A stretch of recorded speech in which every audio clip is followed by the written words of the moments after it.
Hi, everyone. Last week we talked about Mesoamerican art, and one of the parts that I didn't talk about was the gold work that Mesoamericans did.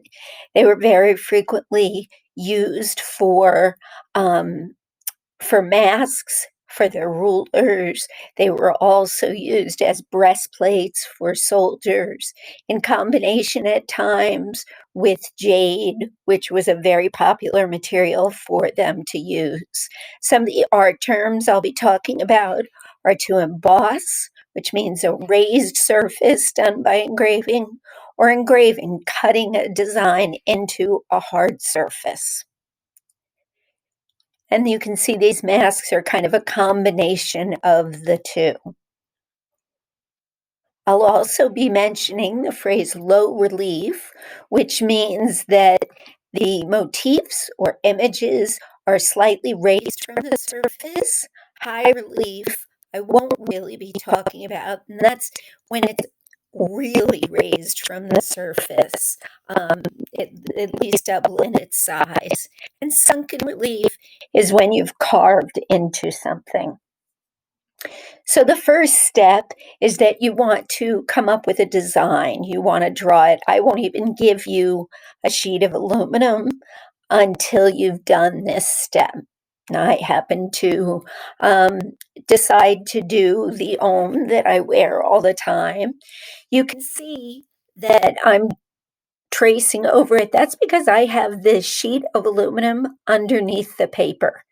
And feel free to use a pencil to do this work or other tools.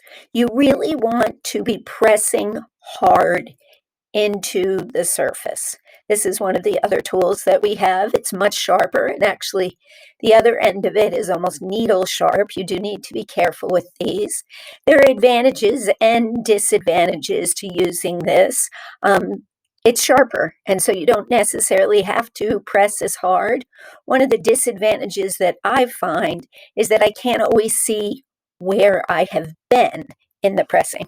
But when I use pencil, it's much clearer to me where I've been. If you want a sharper edge, you can always sharpen the pencil.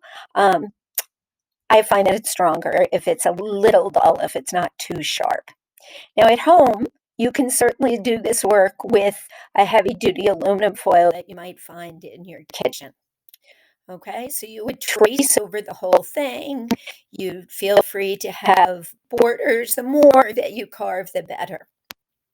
Now, after you have enough, I know this is kind of hard to see, but after you've carved enough that you can really see it, you don't necessarily need the paper, so it's starting to come out on the other side to make, I'm going with the embossed look or low relief look of this.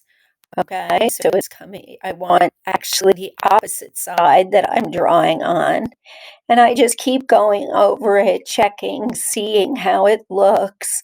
Um, Putting paper underneath where you're working sometimes makes the work a lot easier to do because you have that soft surface below as you're working. Now I've switched to engraving.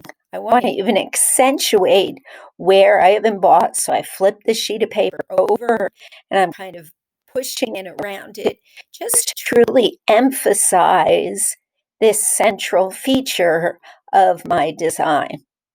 And then I move around, I start adding other components to the design. I've chosen to work very symbolically. I have sort of half shapes of hearts to represent my parents and then circles to represent siblings. Here you'll see that I start playing with other tools, right? Using a thumb depressor can help sort of smooth areas out. To tell you the truth, I don't even know what this tool is now that I'm working with, but I will give you a small piece of foil to work with so that you can start to see what some of these do. And then this was another one that I did where I really kind of played with the texture. So if you choose to work with aluminum for your WOW project for MCA, Just remember that it doesn't have to look exactly like the Mesoamerican art. You're being inspired by this, but try to come up with your own designs. Consider a more modern approach to it. As long as you can explain the connection to the Mesoamerican culture, your design can be whatever it wants.